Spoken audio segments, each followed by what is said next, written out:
Hi, everybody. Craig Shacklett here with another interview with Casino Marketing University. And we've got a special guest today, John Clinton, longtime casino marketing executive, most recently with San Manuel Casino, massive casino in Southern California, and the Bellagio. So, John, thank you so much for being here. Oh, great. Thank you. I appreciate it. Glad to be a part of this. So one thing, looking at your background, what I found really interesting is you had a position with Bellagio that you don't see it everywhere. It was a position where you were over not just slot operations, but also marketing. Some casinos will blend that into one role. So talk about that. Why is that a smart move to put operations and marketing under one umbrella? Well, I think it made sense at the time because I came up through the marketing side as opposed to the operations side. Did have a finance background and a gaming control board audit background, so I understood operations, but my forte was on the marketing side. So when they put me in that role, I was able to use my prior experience to pick up speed on the operations side, but brought that marketing experience to the team, which kind of brought a different perspective from, say, a traditional person who's just on the operations side. We were able to blend the strengths of both marketing and operations and really made the team a stronger collaboration between operations and marketing because we were able to appreciate the needs of both sides for the sake of each other, but more importantly for the sake of our customers. So it really worked out well there. Now, was Bellagio, were you filling a position that was already there of marketing / operations, or you were kind of the first there to do both? Well, no, I was filling the vice president of slot operations position, but I came up as the director of slot marketing, and I transitioned from that director level into the VP level. So I was able to bring that marketing expertise into that role, still be responsible for, that was the key thing, is I was still responsible for the director of slot marketing, the managers on the slot marketing side, the player development executives on the slot marketing side, which were separate. Bellagio had its own distinct slot marketing team. So that fell under me and in my role as VP of slot operations as well. And so when I worked on property, I was on the marketing side, and I never had a clue about slot operations. Obviously, I mean, there's slots everywhere, and I could see the different names and everything, but the operations, no idea. So what was that like when you went from strictly marketing? What was the learning curve like? Taking on operations as well. Well, it was a decent sized learning curve. Again, not so much on the operations and the procedures and the compliance issues that were there because I knew them from my previous experience. Of course, was able to get up to speed on those a lot quicker. But on the actual product side, right? Understanding the machines, understanding the different vendors, understanding the system, the operating system itself. Again, I always knew it from the player development side, from the marketing side, but now I had to understand the math behind the machines, and the various cabinets and styles and all the programming offered by the various vendors that we have out there. I had to build all those relationships, which again was a lot of fun because that's kind of the key to marketing is building relationships. But I had to learn that vendor speak and that machine speak, which is a whole language in itself.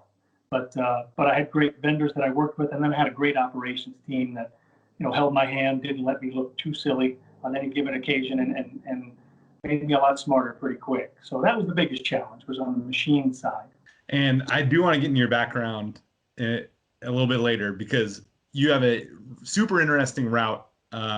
Just to tease it, it's starting in the gaming control board, right? In the audit division, then getting into the property side, which seems like, do most people go the other way if they get start in the casino side and go to gaming control board, or most people just don't even ever cross the boundary either way? There's not a lot of crossover per se. There's many auditors over the years that have moved on to the property side and become controllers. In my world, because mine was auditing, that was the accounting background, they became controllers, they became CFOs, and they were very good in those roles. You didn't see a lot of them move necessarily right into marketing. Again, you don't see too many accountants move into marketing, let alone auditors. So there's a transition that does take place from the gaming control board, but usually on the financial side, on the accounting side, all the way up to those CFO levels, and even on to become general managers and even presidents. But for the most part, they don't cross over into marketing too much. So let's say in other properties where slot operations is a role, but they don't have marketing. And this is, again, it's kind of a random question that maybe you don't know, but do are generally like their, what they're incentivized on, their metrics, are they the same? Is it always just slot marketing, your slot revenue growth? Is that what an operations person would be beholden to? Because if that is the case, it makes sense. Like you wouldn't want to be at the mercy of a marketing person that doesn't know what they're doing, right? It's best Correct. to have control of both. Yeah, correct. Both teams are striving to do better today than they did last year on the same day. That's their goal, right? They're trying to drive revenue, drive business. There has to be naturally a lot of cohesiveness between the two teams. There's got to be a lot of communication. The right hand needs to know what the left hand's doing, but we're all striving for the same things. When the budgets are established for the year, the forecasts are established for the year, there's a strong codependence between the two departments. The slot operations guys have to make all the right decisions to lay the floor out properly, to set the minimum bets properly, to really entice the player with the best product on the floor, make necessary moves to make the floor comfortable. The marketing guys, I always kept it pretty simple. My job is to put people in the seats, to make the phone ring so people want to come, to fill hotel rooms when you have a hotel. And then the operations team is putting the best product on the floor, providing the best service, paying the jackpots as quickly as possible, servicing the machines as quickly as possible from the VP of operations all the way down to the slot techs. Everybody's got to be in sync to keep the product smooth so that when the marketing guys like myself, my team of player development executives, they're bringing the folks in, they're coming and they're finding the product they want. They're finding those areas on the floor that are comfortable to be in. They're finding that premier slot high limit product and the right atmosphere in that room. So the two are naturally tied together because if one's not successful, the other won't be successful. They're all in the marketing department, in case I didn't tell you that, really, right? The whole property's in the marketing department, all the way down to the guy in the bathroom cleaning the bathroom, right? If the place isn't clean, I can market all I want, but no one's going to come. One thing that would be interesting, I think, as an outsider, being over operations and marketing, is like getting to see new titles, new themes coming out and trying to guess like, all right, which one's going to be a home run? Are there any things that pop into mind of like that just blew the doors off? You got it on the floor. And then it was like, whoa, this was just a huge success right off the bat. Yeah, there was a number of products. Aristocrat had a great run there in the, call it 2013 to 2018. They really came out with a great new line of product, all kinds of product that came out. It didn't seem like they were firing on all cylinders, basically. They had a great team of creative folks, great math models. A lot of Asian themed games were very popular. Again, I'm tapping mostly into my experiences at the Bellagio. We had a very diverse customer base that played both slots and tables and enjoyed themes from various ethnic backgrounds. And so they always had great product. They were really putting out some great product during those years. I don't have just one at the tip of my tongue, but I can tell you we worked closely with them when we were at Bellagio and kind of caught them on that wave as they were coming up and really gave them a good footprint on our floor, which Aristocrat took a little while to kind of get bigger footprints in Las Vegas. But we opened the door, we expanded, we worked very closely with that team and ultimately ended up with some of their best product on the floor. And all of it was really well received by the players. Now, you mentioned having operations and marketing together under one leader. There's a lot of benefits, synergies that came out of that. I know in our previous conversation before this interview, you mentioned expanding that to other departments that weren't under your umbrella, but you found ways to benefit your players by building those relationships with other departments. Can you maybe talk about one of them? Yeah, absolutely. The one that comes to mind immediately is obviously the beverage department. Again, one of the key things a slot player wants is to remain hydrated at all times while they're on the floor. So our operations team, our shift managers, took the lead, worked very closely with the managers and directors on the beverage side, and really worked with that team to help us to provide the best level of service that we could for our customers. Especially at Bellagio, we had a lot of high-end players, a lot of jackpots going off, some downtime getting those jackpots paid.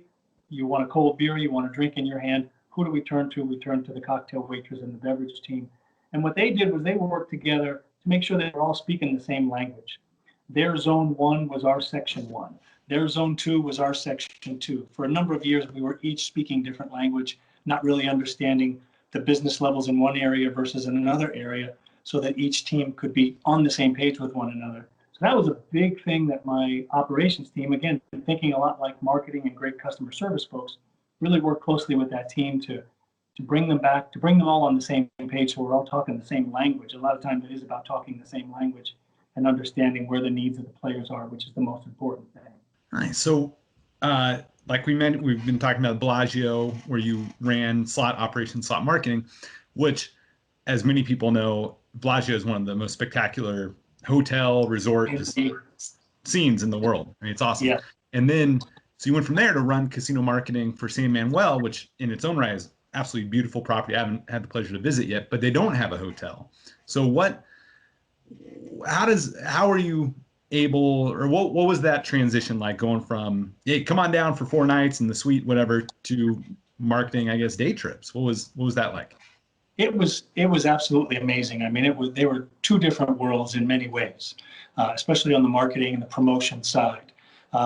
San Manuel is an incredible property, busy all the time, 2 floors. I mean, just constant action going on in the hotel. A lot of that stems right down from the senior leadership at the place. Keep the place in action, keep customers interested. So we had so many things going on at San Manuel. On any given day, there were 5 or 6 promotions going on. So it was quite a difference than that leisure traveler, that destination player versus that day tripper. Again, we were the closest, San Manuel is the closest full-blown casino operation to Los Angeles. So their database is very strong. They tap into all those folks in Southern California who are serious players. I mean, they come every day, they hit the floor hard, they enjoy the promotions, they're enticed to win a car, they're enticed to win free play, they're enticed to win this, that, they're enticed to get a free toaster. I mean, it's just a beast down there, and I say that affectionately. It's an amazing place. And when I went down for my interview, I joke and say they were giving away folding chairs for a camping set, and the place was mobbed. And I said, man, I hope I get this job, because I've always wanted to work in that kind of atmosphere. But again, it's a different operation. It literally is almost 24 hours a day from a marketing perspective, from a promotions and events perspective. We had a great promotions and event team, and we had 2 shifts. I mean, we had a day shift that handled all the stuff going on during the day, and a swing into graveyard shift. And we were just very successful because of the commitment of everybody on the team. And we worked very closely. Obviously, I had the player development team under me, had a great director there and a great set of hosts there. And that collaboration, because there's so many promotions going on, it was hard for us to keep up with everything we had going on every day. But we worked hard with the player development team and the slot operations team so that everybody knew what was happening on every given day. And the Players Club played a key role as well, because that's a central point for information. So a lot of collaboration to really make that machine run. And it's an amazing, amazing place. You haven't gone, you need to go. And soon, I don't know the exact date, the hotel will be ready. They're building an amazing hotel down there that's coming up very soon. And that's really going to change that property. Now it'll be a blend of some destination players along with a lot of still day trip and local players. So it's going to be amazing, and the casino's growing in size as well. So yeah, it's just amazing. I miss it. I miss it greatly. I guess so. You talked about player development being under you at Bellagio versus San Manuel. Was the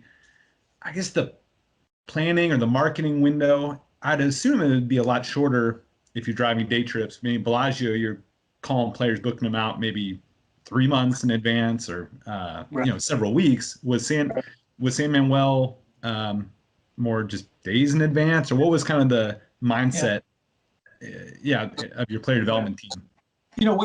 We tried to take the same approach as we did with a place like Bellagio, with a destination resort. You really, and especially with MGM Resorts being a large corporation, we did centralize a lot of that marketing and took a more corporate perspective. So there was really a lot of collaboration that had to take place between the properties now, because you don't want to put your own event on top of MGM's event, on top of Mandalay Bay's event. You want to really build a calendar out appropriately and give all the players the best opportunity to hit these properties. But again, we tried to build a calendar for a year out so that we really understood. And it took that in order to get all the invites out, newsletters, et cetera. San Manuel, we tried to take the same approach. It was a little harder because the volume of events that we were doing was so vast compared to what you have having a destination location like we did at Bellagio and in Las Vegas. So we did our best to get 4 or 5 months ahead for the sake of our advertising team, our branding team, the creative team that put together the invites and the various newsletters we do. It was a bigger challenge at San Manuel because just the sheer volume of what we were doing. But again, collaboration is the key word, working very closely with that branding and design team to give them enough information to get us the creative we needed in order to be ahead of it, to give the player enough time. Again, a destination player needs more planning. They have to plan their trip further out, flights, rooms, etc., vacations. A day tripper jumps in the car and heads up. So they don't need as much notice, but they do. It helps them to manage when there's so much going on, to give them as much notice as possible. Got to set those lawn chairs aside, right? It was part of a camp. It was week 1 of a camping set, and it was just the craziest thing I've ever seen. Valet was backed up. The place was mobbed. People walking around with their chairs. Of course, they stopped to play slots, which is the whole intention of drawing them in to get their chair. But that continuity program, that's what they call it, the continuity program, very successful down there, and the players love it. And that was part of the thing I got to do, was pick the gifts for future months and set the calendar for the year and work with our provider, our vendor that brought us those things. And they were a big part of our success as well. So a great partnership with them to make sure that our players stayed engaged. And boy, we kept them engaged for sure. So at Bellagio, of course, like we mentioned a couple times, you were over slot marketing, slot operations. San Manuel was casino marketing overall. So you were dealing with more table players probably than you were at Bellagio. Right. Did that present any different challenges, or what was that difference? Yeah, there's definitely a difference between slot and table players. I think those similarities are getting closer and closer together. Those differences are getting smaller, but they definitely have different tastes and different needs, and many of them have different lifestyles. And the table player is, they're geared towards blackjack, baccarat, tournaments of that nature, which tend to be smaller fields. Slot events tend to be larger fields. They have different dynamics, but I think they're all after the same thing. They want a great opportunity to participate in events. They want a chance to win, feel like they have a realistic chance to be one of the finalists for whatever it is, whatever event that they're in. And obviously they want to be served well while they're there. That starts with their host and then bleeds down to the operations team. San Manuel does a great job of collaboration between the table games operations team, player development, marketing, as well as slots, because players earn points players participate in each other's promotions down there because there's so many giveaways, so many things going on. Players on the table side can earn entries to be a part of a giveaway that you might think is just more traditionally slots, but down there, everyone gets a shot. So I'm going to kind of get us over to your background, because again, I think it's super interesting. Now, you started I want to get to, how did your accounting background help you in marketing? Because I think people that know numbers, they're at an advantage. I think there's a lot of marketers that, there's a lot of value in vision and creativity and stuff, but if somebody doesn't know numbers and ultimate ROI, they're never going to get to that, department head role. Exactly. Yeah, I'll run with it. That background, again, I got the accounting degree at UNLV, went to the Gaming Control Board as an auditor, learned a lot there, a lot of compliance stuff, but just a certain degree of accounting stuff. Then became an assistant controller at the Golden Nugget, which was a great opportunity, and did that for 5.5 years. And yes, you work very closely. Obviously, you're balancing the books, you're doing the daily, revenue reports, you're reconciling every day's operations results. And then you're also working closely with the budgeting team, the finance team, to forecast what we're supposed to do for the month. And so you're totally entrenched in the numbers, both for the immediate month as well as looking out, projecting for the year. That background was invaluable when you do move over into the operations and the marketing side, because as you pointed out, you use that magic term, ROI, return on investment, profit margin that you have. On the marketing side, you have to think about that as well. And what we tried to do was kind of teach that mindset all the way down to every one of the hosts that were on the team, as well as the operations and marketing managers that we had on our teams, to really understand. And we would forecast what we predicted to do on events and then compare that to the actual results. More often than not, we did better than expected, but there's times when you don't, and you've got to explain what happened. But it's definitely an advantage. A lot of people are afraid of financials. They're afraid of numbers. I learned the hard way that you can't run away from them no matter how hard you try. I wasn't necessarily passionate about accounting, which is why I took the opportunity to move over to marketing, and was thankful that some leaders at the Golden Nugget saw that I had a propensity to have that creative side. But combining that with the financial and the accounting side, definitely a great combination to have, because I didn't come in with that fear that a lot of folks have about the numbers and how do we get to this, and how do we track it, and what does it really mean to, how am I really spending my money? It's too hard to look at. I don't know. Then you start making better decisions, because then you understand what the cost of a decision will be and how it relates to the revenue you're generating. So it was very helpful. And thank you. I love hearing your background. And how for somebody that maybe is in accounting and wants to get over to marketing, or vice versa, any advice for them on how they can navigate moving to different departments and not getting siloed? Getting pigeon-toed into being an accountant for the rest of your life. Yeah. Yeah. I think that comes down to the personal level. Each person has to determine what their level of engagement and passion can be to make that move. They've got to make the commitment to pick the brain of that marketing executive, to go to slot tournaments and table games tournaments and really understand what it means to pull one of these events off, what the operational expectations are. Obviously, following the numbers through on those events will come naturally to that accounting person, but really relating what the numbers he or she is looking at to what it took to create those numbers, and really understanding what goes into operating a marketing department, operating a slot operations department, understanding how those decisions are made as to why we did this type of event versus that type of event. You definitely have to have some creativity that's inherent. You got to have some of those natural skills, but a lot of it is getting out of the office and willing to come in.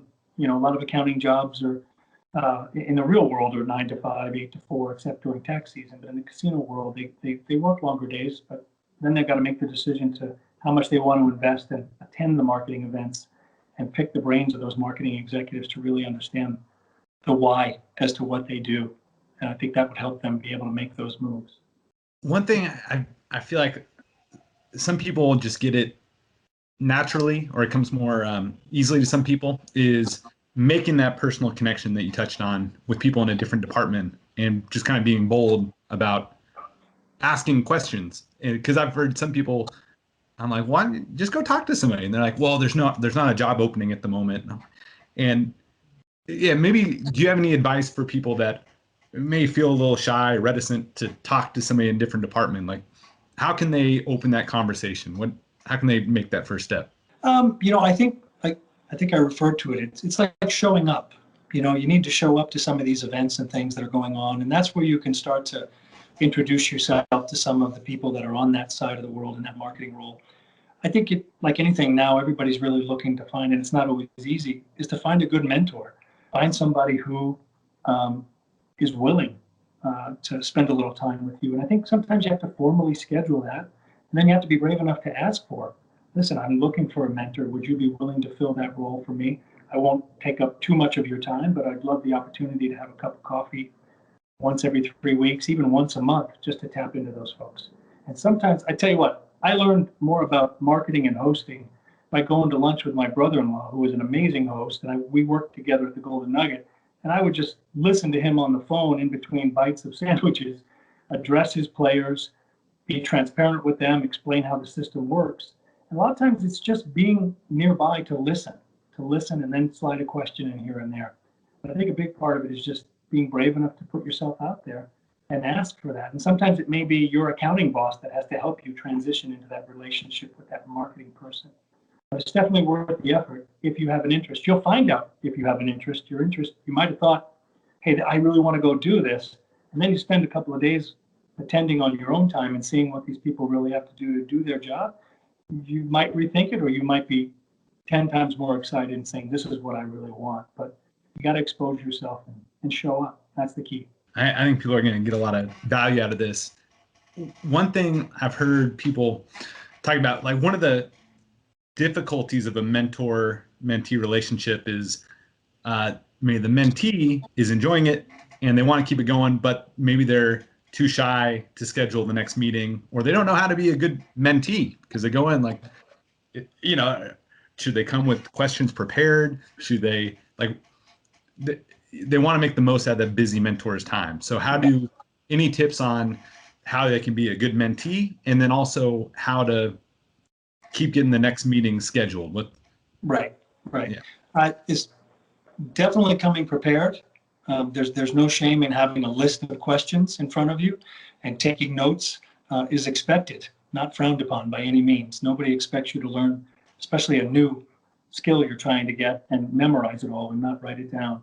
Especially when that mentor is giving up his or her time for you, they're expecting that you, out of respect for them, that you're really soaking in what they're saying and that you're willing to take the notes in order to retain that knowledge that you're receiving. In terms of having how to consistently get that next meeting, persistence, and being respectful of that person's time, and in that initial discussion, defining what can work for them, so that you can abide by their schedule to the best of your ability, but also be patient and know that sometimes that schedule will change at the last minute, because that's just the nature of the business. That person's schedule might change literally 15 minutes before, and out of no disrespect for you, they've got to cancel and reschedule. But I think it's persistence. That's the key. Don't give up. And if that mentor is not what you wanted him or her to be, find another one. Not everybody's a great mentor.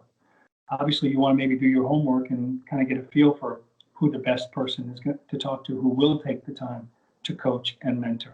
But you got to bring quality stuff to the table as well. Good questions, and your phone's in your pocket. You're not looking at your phone while you're spending time with your mentor.